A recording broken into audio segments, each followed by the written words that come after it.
Dios se ha dado a conocer de dos maneras a los hombres. La primera, de una manera natural, es decir, a través de su creación. La segunda, a través de una manera particular o especial, es decir, a través de su palabra. Es en esta segunda forma como Dios se ha revelado a los hombres que el día de hoy nos vamos a detener para analizar, aprender y ver la relevancia de su palabra para nuestros días. ¿Será la Biblia confiable? ¿Será la palabra de Dios verdad? ¿Podemos encontrar en ella aplicaciones prácticas en la actualidad? ¿Será ella relevante?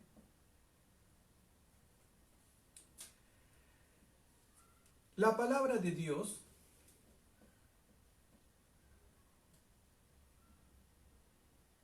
es excelente y es útil. Vamos a describir su excelencia y su utilidad describiendo esta excelencia a través de 6 títulos, 6 características y 6 beneficios que se desprenden de la excelencia y de la utilidad de la palabra de Dios. El tema para el día de hoy es la palabra de Dios.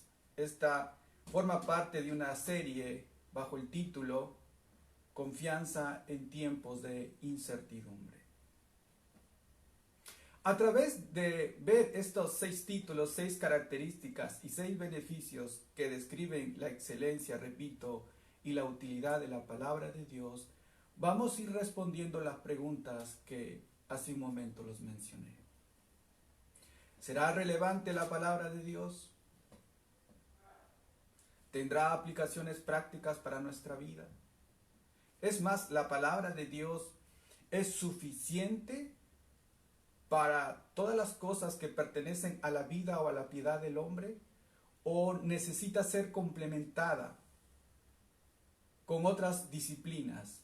Filosofía, psicología, sociología, y toma el resto de logías, y son ellas necesariamente indispensables para complementar la palabra de Dios, o la palabra de Dios es más que suficiente para todas las cosas, para todas las necesidades del corazón del hombre. Bien, para responder a estas preguntas, a modo de respuesta, vamos a ver lo que dije hace un momento, los 6 títulos, las 6 características y los 6 beneficios que el salmista David describiría la excelencia y la utilidad de la palabra de Dios.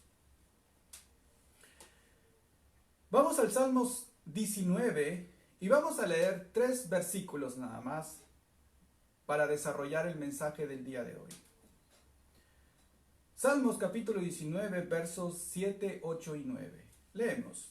La ley de Jehová es perfecta, que convierte el alma. El testimonio de Jehová es fiel, que hace sabio al sencillo. Los mandamientos de Jehová son rectos, que alegran el corazón. El precepto de Jehová es puro, que alumbra los ojos. El temor de Jehová es limpio, que permanece para siempre. Los juicios de Jehová son verdad, todos justos, todos justos.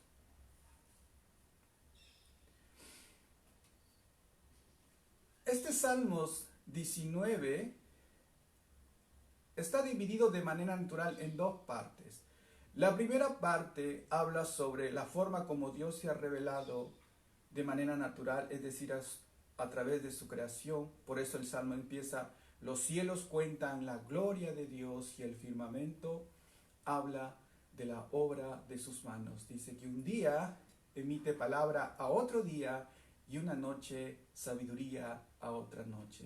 En otras palabras, los cielos mismos hablan de la inmensa sabiduría de su creador. Pero esa es la primera parte de Salmos.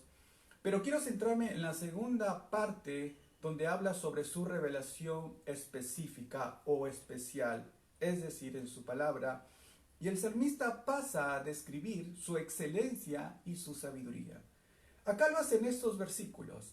Pero si tú quieres tener una explicación y profundizar más extensamente en cuanto a la excelencia y a la sabiduría de la palabra de Dios, pues puedes ir simplemente al Salmo 119. En este Salmos, que es el Salmos más largo de los 150 salmos que componen el Salterio, y a la vez, este salmo es el capítulo más largo de los 66 libros que componen el canon bíblico, y a la vez también este capítulo está dividido en 22 secciones. Cada sección empieza con la primera letra del alfabeto hebreo, y a su vez cada sección está compuesto por 8 versículos, que da un total de 176 versículos. A lo largo de estos 176 versículos, tú vas a encontrar una extensión más amplia y redundante para describir la excelencia y la utilidad de la palabra de Dios. Imagínense tener que llevar un mensaje de todo el Salmo 119 en estos 176 versículos.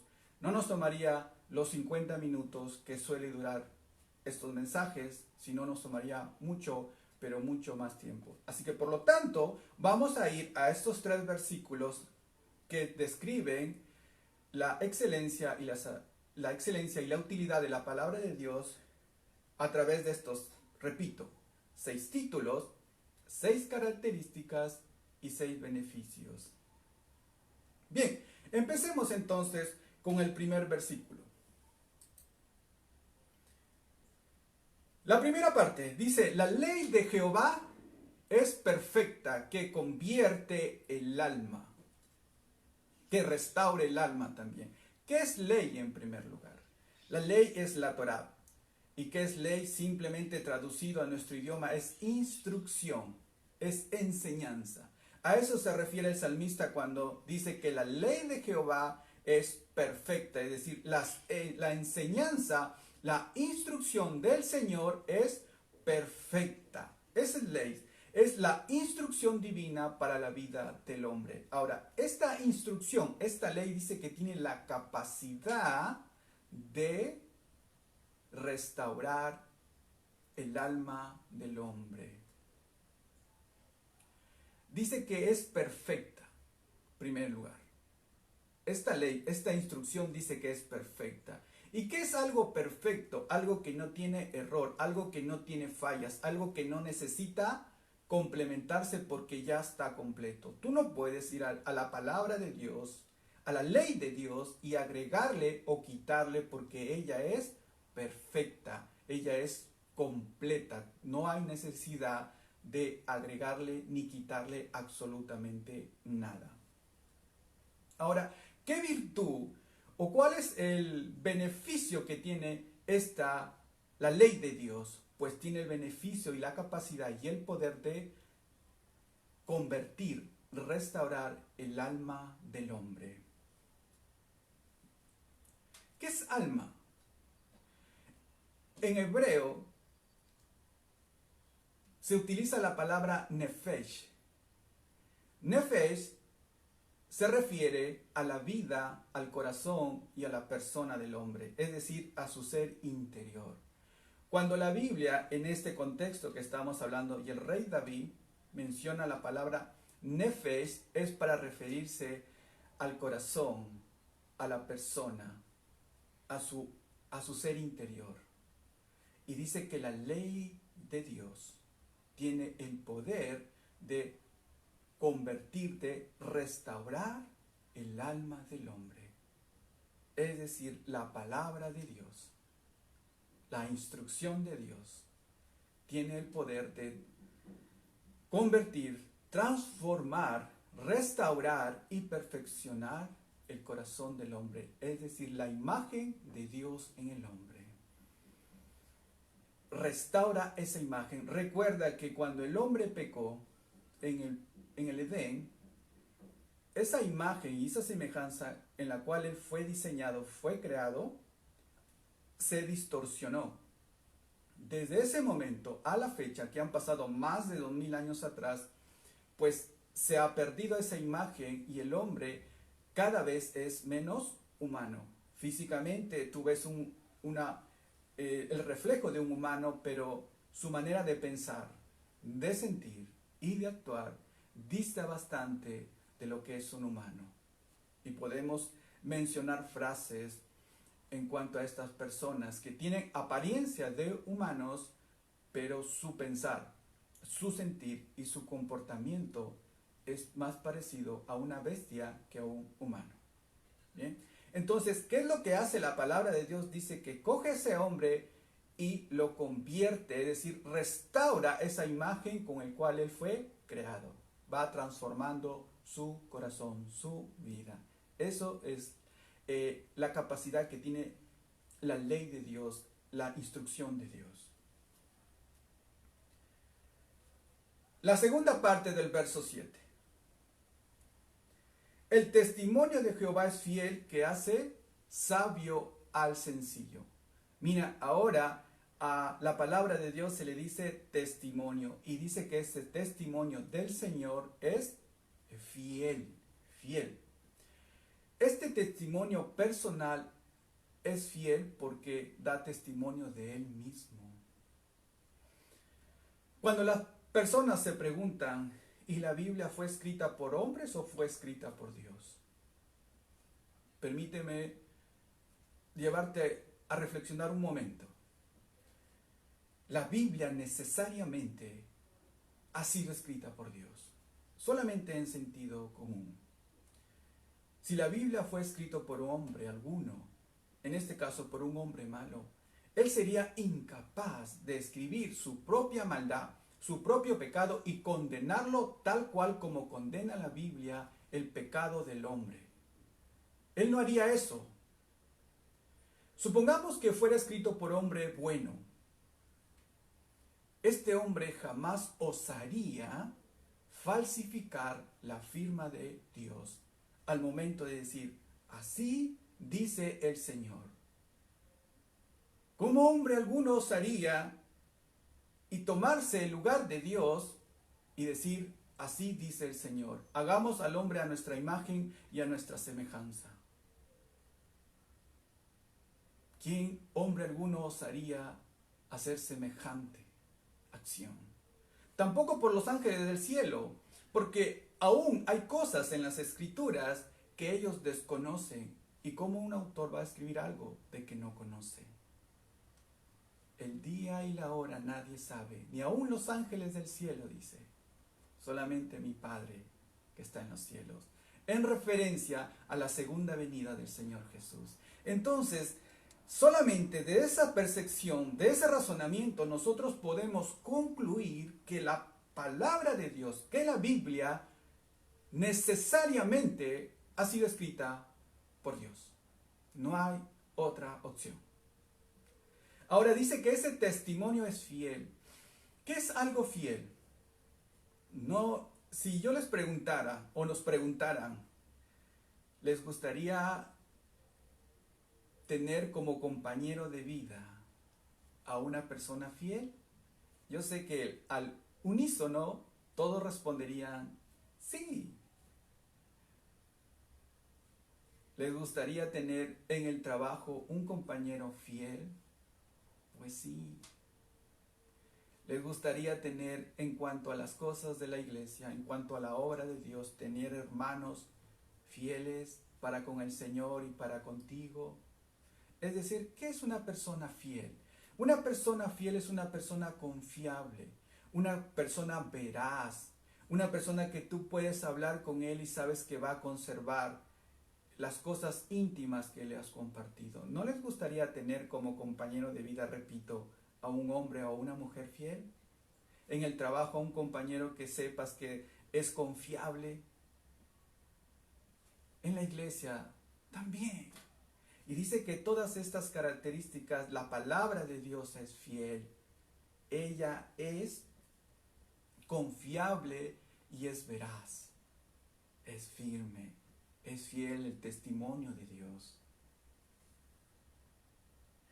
Ahora, mira, si nosotros entendemos, y tal cual como lo declara el salmista, inspirado por el Señor, por el Espíritu Santo, dice que el testimonio del Señor es fiel, y en base a este testimonio y en base a esta confiabilidad nosotros podemos tranquilamente edificar nuestras vidas sobre la palabra de Dios y confiar nuestro destino eterno.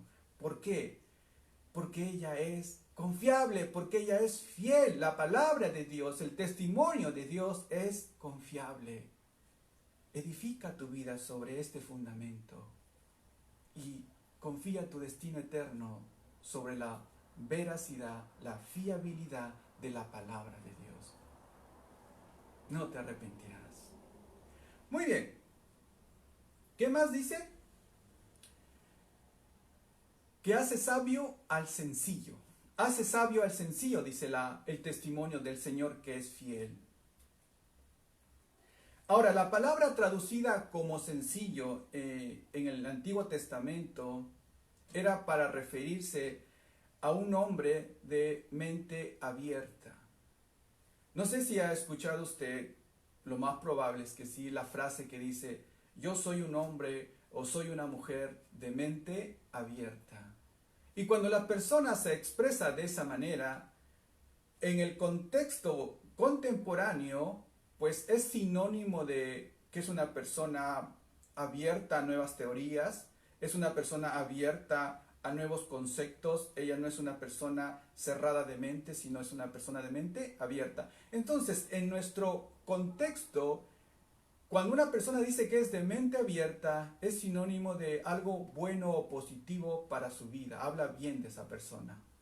Pero vayamos al contexto judío en la cual se escribió las escrituras. En el contexto judío, cuando se escuchaba a una persona decir, yo soy de mente abierta, y si un rabino o un judío te escuchaba, él inmediatamente te va a decir, ciérrala. ¿Por qué? Porque cuando una persona decía que era de mente abierta, estaba diciendo que era una persona sencilla. ¿Y qué podemos entender? En la cultura judía, una persona sencilla o de mente abierta era una persona que no tenía la capacidad ni de retener una doctrina buena dentro de su mente, ni la capacidad de mantener una doctrina mala fuera de su mente. Ni lo uno ni lo otro. En un lenguaje más coloquial y contemporáneo, cuando una persona decía yo soy de mente abierta, está diciendo yo soy una persona que la enseñanza le entra por el oído derecho y le sale por el oído izquierdo. Esta persona no tiene la capacidad de conservar doctrinas buenas dentro de su interior, ni tampoco la capacidad, repito, de mantener las doctrinas fuera de su mente o de su interior. Quizás Martín Lutero lo expresó de esta manera y dijo, mira, tú no puedes evitar que los pajarillos vuelen alrededor de tu cabeza, pero lo que sí puedes evitar es que aniden en tu cabeza. Tú no puedes evitar que los malos pensamientos giren alrededor de tu cabeza, pero lo que sí puedes evitar es que aniden y se hagan realidad en tu vida. Bien, una persona sencilla es una persona que no tiene la capacidad de mantener a los pajarillos fuera, o a los malos pensamientos fuera de su mente. Entonces, este mismo concepto es también usado en los libros de los Proverbios para referirse al hombre que es ingenuo, al hombre que es incapaz de poder discernir entre lo bueno y lo malo. Muy bien. Ahora dice que el testimonio del Señor es fiel y tiene la capacidad de coger a esta persona sencilla y hacerla sabia. Un detalle importante. La sabiduría es diferente del conocimiento. Conocimiento tiene que ver más con almacenar información en nuestro cerebro. Nosotros vamos educándonos, vamos estudiando a través de la vida, a través de estudios y vamos almacenando información. Ese es conocimiento. Pero la sabiduría tiene que ver en cómo aplicamos ese conocimiento a nuestras vidas. Es decir, con la habilidad de tomar buenas decisiones, de hacer buenas elecciones. La sabiduría consiste más en la forma como vivimos, en la habilidad de cómo aplicamos los conocimientos que vamos adquiriendo. Por lo tanto, sabiduría y conocimiento son conceptos diferentes. MacArthur, en uno de sus libros en cuanto a la consejería, dice en relación a estas personas: el más grande de los necios es aquel que, conociendo la verdad, no vive conforme a ellas. Una cosa es diferente tener conocimientos de ciertas disciplinas y otra cosa es diferente vivir de acuerdo a esas disciplinas. Y lo llevamos al plano cristiano. Una cosa es tener conocimiento de las escrituras y otra cosa distinta es vivir conforme a las escrituras. Por eso dice MacArthur, mira, el hombre más necio es aquel que, conociendo la verdad, no vive conforme a ella. Y hay miles y miles y miles de personas que, conociendo la verdad, no viven conforme a ella. Y dice MacArthur, y podemos entender también a la luz de las escrituras que esa persona es realmente necia. Perdónate, dice el Señor, y tú no perdonas. Respeta a las autoridades que Dios ha puesto en el mundo y tú no lo respetas. Lee mi palabra, te dice el Señor, y tú no lo haces.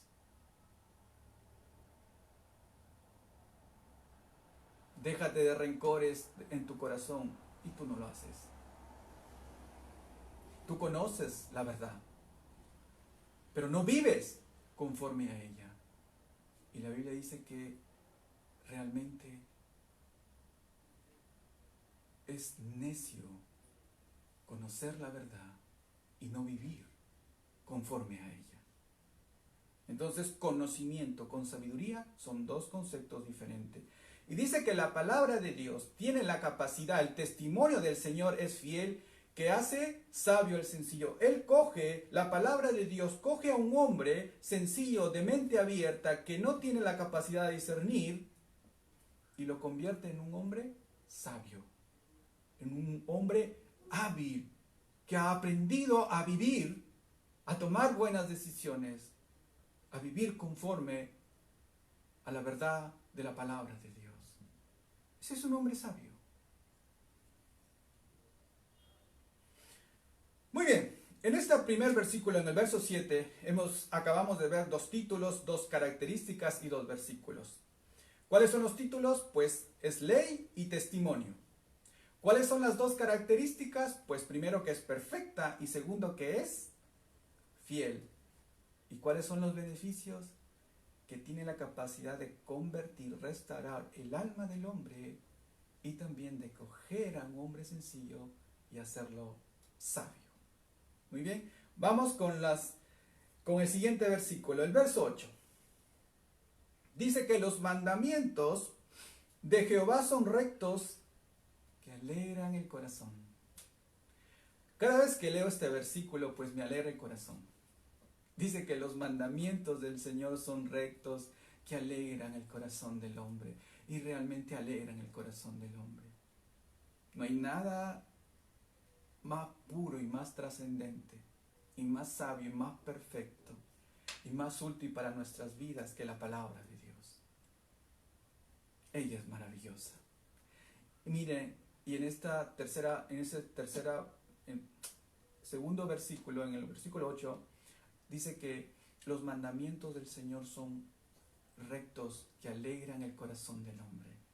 ¿Qué es un mandamiento? Un mandamiento son mandatos, son órdenes de Dios. Y una orden y un mandato no es para que sea cuestionada, sino para que sea obedecida. Es decir, los mandatos de Dios, los mandamientos de Dios son órdenes y no son opcionales. Los mandatos de Dios no son negociables. Por ejemplo, cuando el Señor dice, no robarás, ese mandamiento no es negociable. No levantarás falso testimonio contra tu prójimo. Es un mandato. No adulterarás. Es un mandato. Y estos mandatos no son opcionales ni tampoco son negociables, simplemente se deben obedecer. Entonces, mira, dice que los mandamientos y ahora estas ordenanzas, estos mandatos, dice que son rectos.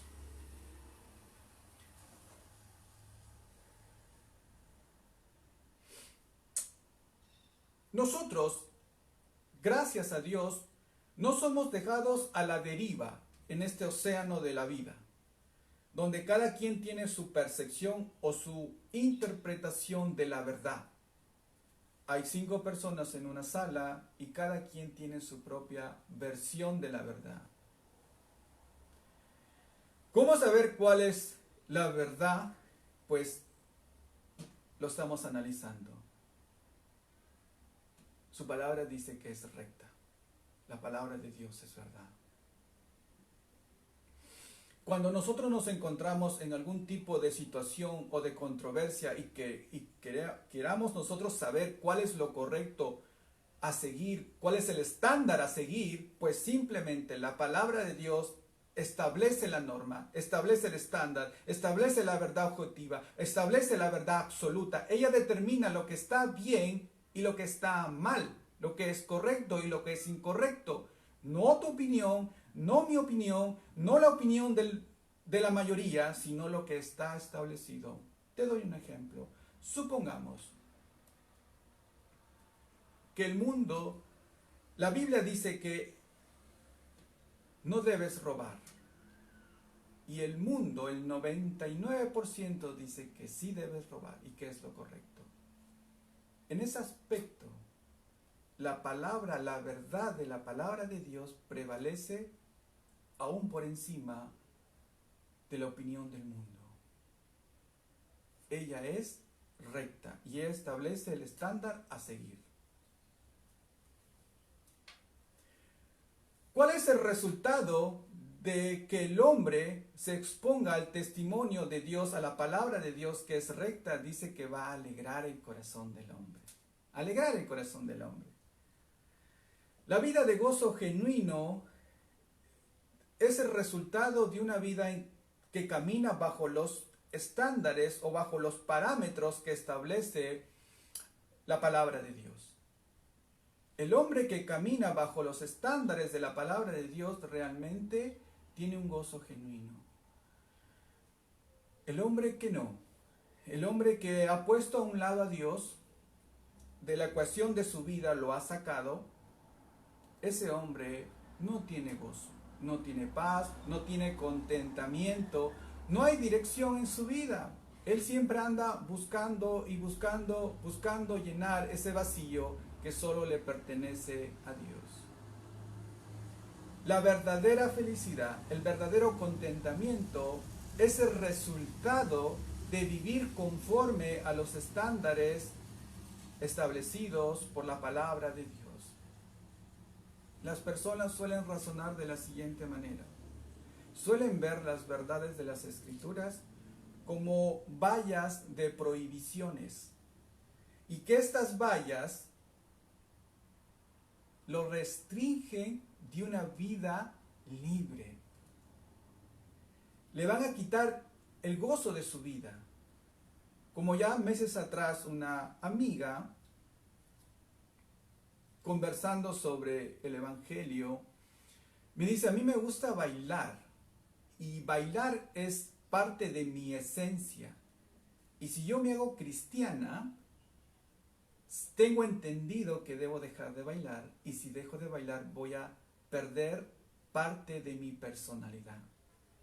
Para ella, lo que la Biblia establecía era como cercos que restringían su vida. Pero cuando realmente la palabra de Dios son cercos de protección para nosotros mismos. ¿De qué nos protegen? De nosotros mismos, del mundo y de las acechanzas, del maligno, de las mentiras que están llena la tierra. De eso nos protegen. De tomar malas decisiones, de hacer malas elecciones. De eso nos protegen las Escrituras. Ellas establecen el camino a seguir. Ellas establecen esos cercos, no son cercos de prohibición, sino cercos de protección para nuestra vida. Esa es la realidad. Y cuando nosotros caminamos por este camino, por este cerco en base y consideramos los estándares divinos, pues realmente vamos a encontrar la verdadera libertad, la verdadera realización y la verdadera satisfacción en nuestras vidas. Vamos a encontrar plenitud de vida y eso va a redundar en que nuestro corazón se va a alegrar. Los mandamientos de Dios son rectos, que alegran el corazón del hombre. Amén.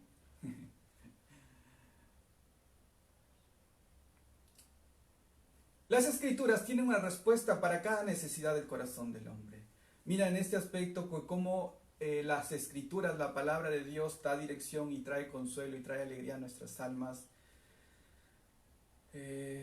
Hudson Taylor fue un misionero británico del siglo XIX. Él pasaría más de 50 años de su vida trabajando en las misiones allá en la India y moriría en la India. Se cuenta de él que en una ocasión se encontraba bastante afligido por las cosas de Dios. Y en esta situación él fue en busca de consuelo, de dirección a la palabra de Dios. Y se topó con el pasaje que está en el Salmos 23, en la cual dice, mi copa está rebosando.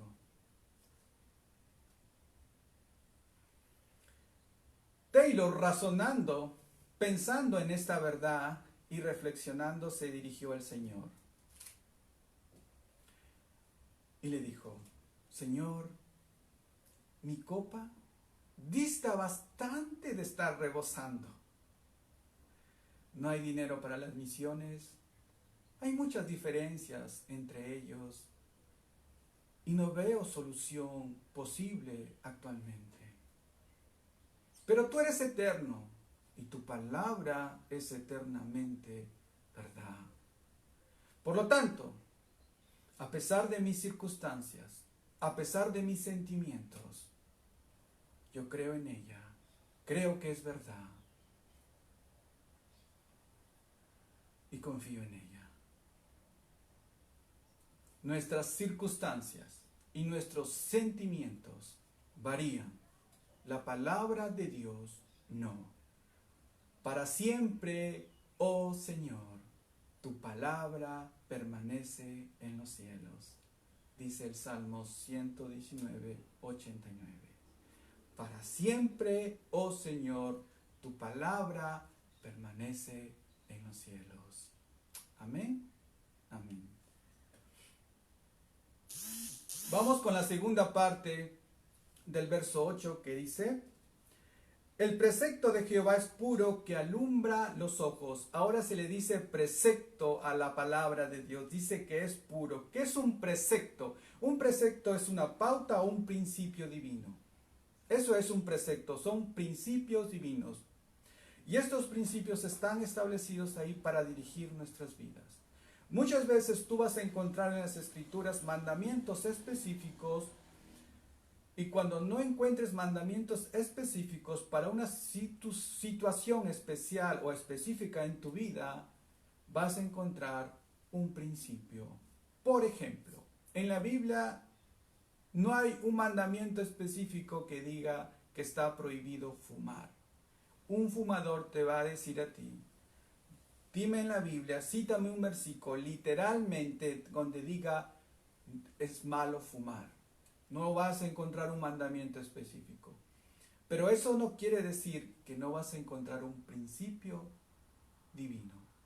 Cuando tú no encuentres un mandamiento, repito, para una situación específica, sí vas a encontrar un principio divino. La Biblia dice que todo lo que hagas, que sea para la gloria de Dios. Cuando tú te encuentres en una situación y no encuentras un mandamiento específico en la Biblia, pues pregúntate esto: este lugar que voy a ir, este pensamiento que tengo, o esta acción que voy a hacer, ¿redundará, Señor, en tu gloria? ¿Te honrará? Si la respuesta es afirmativa, ve. Pero si no es así, desiste de ello. Muy bien. Ahora, dice que es puro. En cuanto a esta palabra puro, se refiere que es transparente, que es cristalina. En los preceptos de Dios, los principios de Dios, las pautas de Dios son puras, son transparentes, son claras. Ahí están para guiar tu vida, para dirigir tu vida. No es algo oscuro, no es algo que no puedas entender. Ahí están claramente. Dice que es pura los preceptos, los principios del Señor. ¿Y qué cosa es el beneficio? Dice que alumbran los ojos. Alumbran los ojos, alumbran el camino del hombre. Sus preceptos, sus principios, sus pautas alumbran nuestro camino en medio de la oscuridad en la cual se encuentra este mundo. El mundo está en oscuridad. La Biblia establece claramente que el enemigo ha cegado el entendimiento de las personas para que no les resplandezca la gloria del Evangelio de Jesucristo. Cuando tú ingresas a una habitación y ella está totalmente oscura, ¿qué pasa? Te da temor avanzar, porque te da temor que te golpees o te caigas o te hagas daño. E inmediatamente prendes la luz. El mundo vive en oscuridad, vive en tinieblas, y la palabra de Dios alumbra nuestros ojos. Por eso dice que lámpara es a mis pies tu palabra y lumbrera a mi camino. La palabra de Dios, los preceptos de Dios, los principios de Dios son el faro que nos guía en el océano oscuro de esta vida. Ella es la luz a seguir. Y dice que es lámpara a nuestros pies. ¿Por qué dice que es lámpara a nuestros pies? Porque no solamente va a iluminar nuestra mente, sino va a iluminar nuestros pies, nuestro camino. Y cuando la Biblia dice de camino, habla de nuestra manera de andar, de nuestro estilo de vida.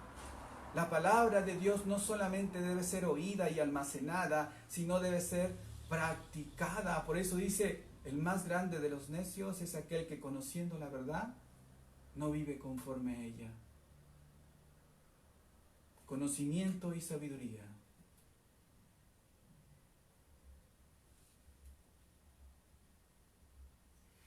Esta verdad que alumbra los ojos se ve mucho más en aquellos que recién empiezan la vida cristiana. Porque en el primer año de haber entregado su vida a Cristo, en ellos todavía hay muchas cosas confusas, muchas inquietudes en su corazón, pero de ahí han pasado 3 años y durante esos 3 años esta persona ha ido creciendo en conocimiento, en gracia. Y ahora él puede ver mucho, mucho, mucho mejor. Ya no se tropieza tanto, ya no se cae tanto, ya no se equivoca tanto. ¿Por qué? Porque la luz del Evangelio alumbra su vida, alumbra su mente y alumbra sus pies, y él puede caminar con mucho más seguridad en medio de la oscuridad de este mundo. Y la palabra de Dios, en este caso, los preceptos de Dios dice que son puros, claros, que tienen la capacidad de alumbrar los ojos de los hombres. Muy bien, en este segundo versículo, que es el verso 8, hemos visto 2 títulos más, 2 características más y 2 beneficios más. ¿Cuáles son? Mandamientos y preceptos. Características, pues que es recto y son puros. Los beneficios, dice que alegran el corazón del hombre y alumbran sus ojos. Vamos con el último versículo ya. Verso 9, primera parte. El temor de Jehová es limpio que permanece para siempre. El temor de Jehová es limpio que permanece para siempre. Temor se toma como referencia para nuevamente dirigirse a las Escrituras, de acuerdo al contexto inmediato que estamos analizando. Temor en referencia para las Escrituras. La Biblia es un manual de adoración. Recuerda que el hombre fue creado para adorar.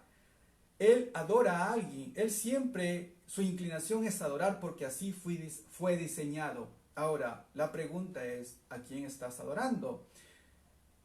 O adoras a Dios o adoras otra cosa. Hay personas que suelen expresarse así de la siguiente manera. Ellos terminan adorando a su esposo, a su esposa, a sus hijos, a sus hijas, a sus nietos, a sus nietas, a sus padres. Otros van más allá y terminan adorando su propio trabajo. Solamente encuentran gozo en su trabajo. Otros simplemente tienen ese pensamiento libre, no creen en nadie y solamente creen en ellos mismos.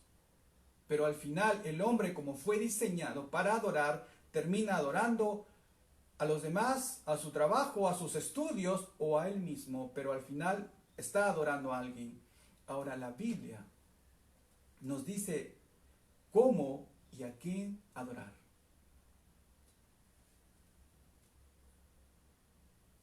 Cuando se menciona la palabra limpia acá en este versículo, esta palabra limpia viene del hebreo tajor, y tajor significa algo libre de impurezas, algo limpio, algo que no está contaminado y no tiene nada de suciedad.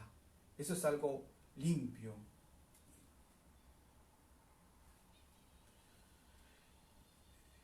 La Biblia no tiene errores.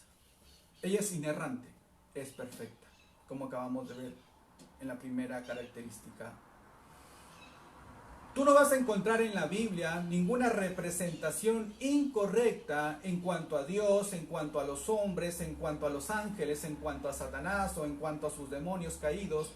Tú no vas a encontrar una representación incorrecta de quién es Dios o quién es el hombre. Ella es perfecta, ella es limpia. ¿Y qué cosa dice? Dice que permanece para siempre. Ella es eternamente relevante. Ella no necesita ser actualizada o modificada. La palabra de Dios han pasado más de 2000 años atrás, solamente en el Nuevo Testamento. Y cada vez que se predica es tan actual y es tan relevante como lo fue hace más de 2000 años atrás. La palabra de Dios es limpia, que permanece para siempre. Cielo y tierra pasarán, pero mis palabras no pasarán, dice el Señor. Ella sigue siendo tan relevante como lo fue hace más de 2000 años atrás. El último verso. Sección B del versículo 9. Los juicios de Jehová son verdad, todos justos. Dice que sus juicios son verdad y son todos justos. Ahora se utilizan los juicios como referencia a las Escrituras. Es decir, mira, se presenta a Dios como el juez de toda la tierra y sus juicios como veredictos divinos.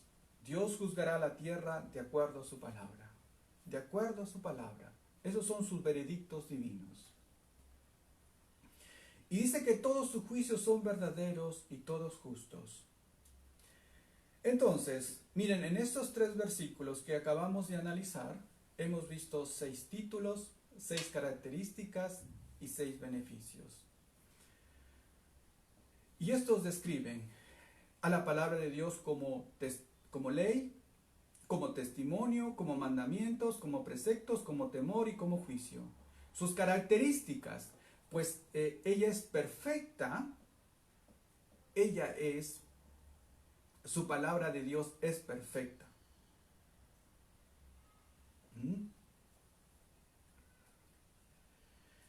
Es perfecta Dios.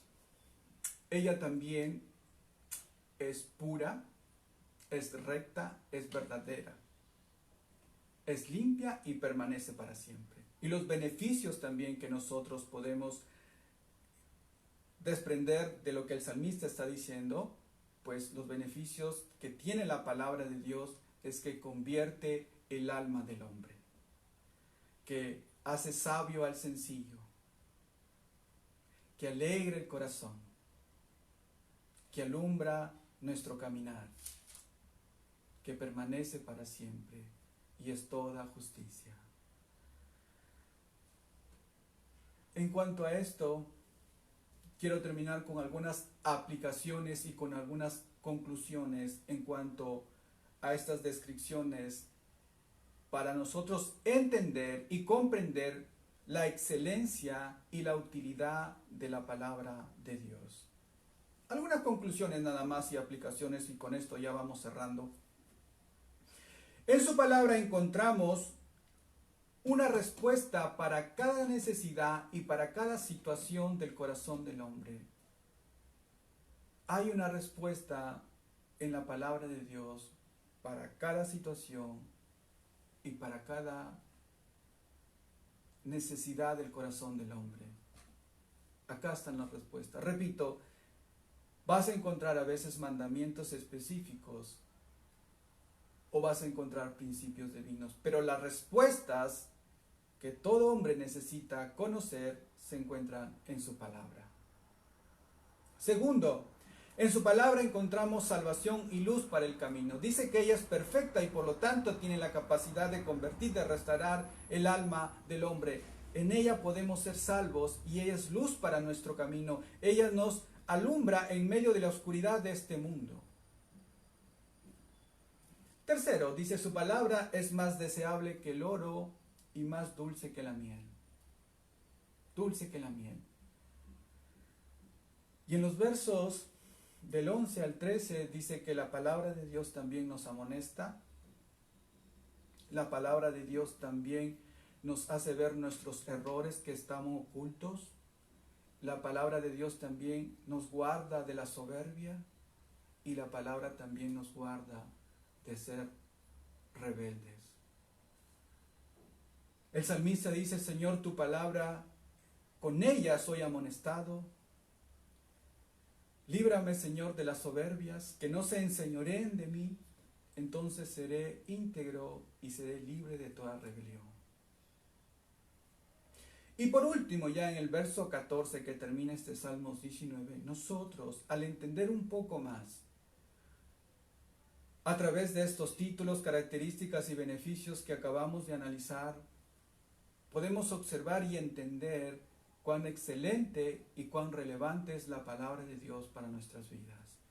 Entonces podemos concluir y pararnos junto al rey David y proclamar lo siguiente: sean gratos los dichos de mi boca y las meditaciones dentro de mi corazón delante de ti, oh Jehová, roca mía y redentor mío. Bienaventurado el varón que no anduvo en consejo de malos, ni en camino de pecadores ha andado, ni en silla de escarnecedores se ha sentado, sino que en la ley de Dios está su delicia, y en ella medita de día y de noche. Dice que será como un árbol que está plantado junto a las corrientes de agua, que da su fruto a su tiempo y su hoja no cae, y todo lo que hace prosperará, dice el Salmos 1, versos 1 al 3. Maravillosa es la palabra de Dios y perfecta. ¿Cómo estás valorando la palabra de Dios? ¿Es importante ella para tu vida? ¿Le dedicas tiempo a ella?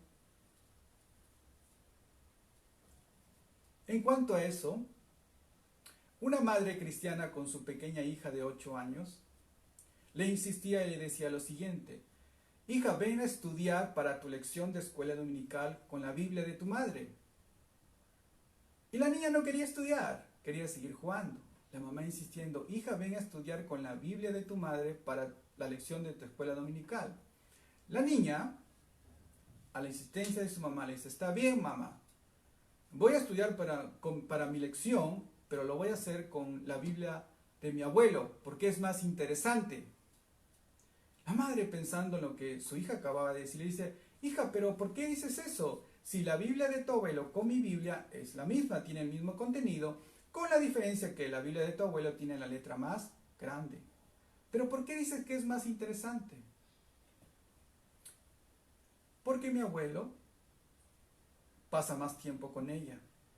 Supongo que debe tener cosas más interesantes, contestó la niña. ¿Qué aprecio tienes por las Escrituras? Mira, acabamos de analizar algunas características que describen la excelencia y la relevancia de su palabra, de su ley, de sus mandamientos para nuestra vida.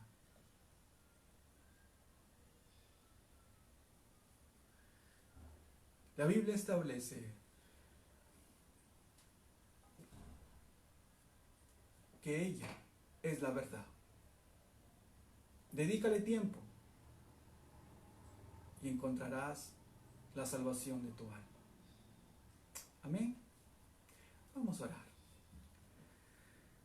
Padre Celestial, te damos gracias, Señor, en esta mañana. Gracias por este Salmos 19, Señor, que tú inspiraste al rey David, en la cual describe, Señor, la excelencia y la relevancia de tu palabra para nuestras vidas. Ayúdanos a apreciarla, ayúdanos a pasar tiempo junto a ella y a vivir conforme a ella, Señor. Que no solamente seamos oidores olvidadizos, sino también hacedores de tu palabra. Que nuestra vida se vea reflejada, Señor, tu obra en nosotros. Ayúdanos a vivir vidas conforme a tus mandamientos, conforme a tus preceptos y conforme, Señor, a tu ley. Señor, oramos para que estas verdades no solamente calen en nuestras mentes, sino también calen en nuestros corazones y se vea reflejado en nuestras vidas.